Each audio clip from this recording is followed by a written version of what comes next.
মরণবাচন ম্যাচে চেন্নাই সুপার কিংসকে সহজেই ৩৫ রানে হারিয়ে চলতি আইপিএলের প্লে অফের লড়াইয়ে টিকে থাকল গুজরাট টাইটান্স।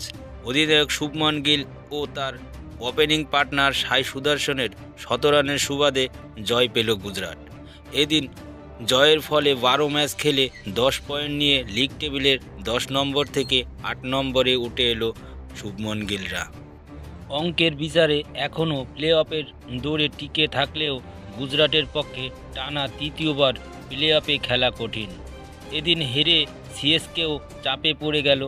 ১২ ম্যাচ খেলে ১২ পয়েন্ট নিয়ে লিগ টেবিলের ৪ নম্বরে সিএসকে। তবে প্লে অফের যোগ্যতা অর্জন করতে হলে পরের যে দুটি ম্যাচ, সেই দুইটি ম্যাচে জয় পেতেই হবে ঋতুরাজ গায়কোয়াড়দের।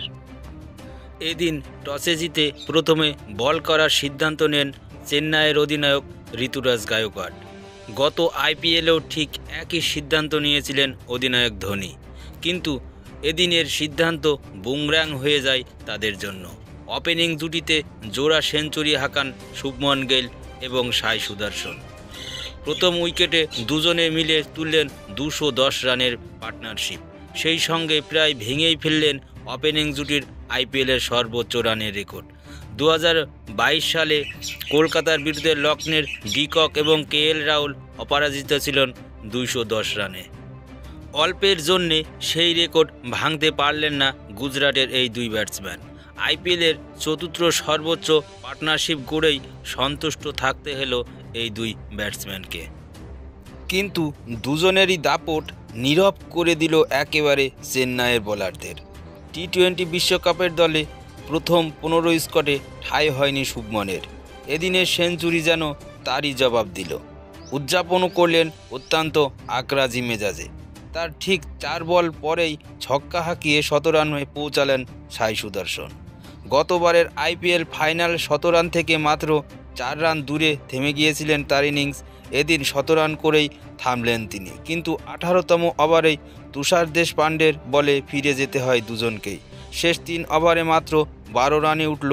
শেষ পর্যন্ত ৩ উইকেট হারিয়ে গুজরাট থামে ২৩১ রানে।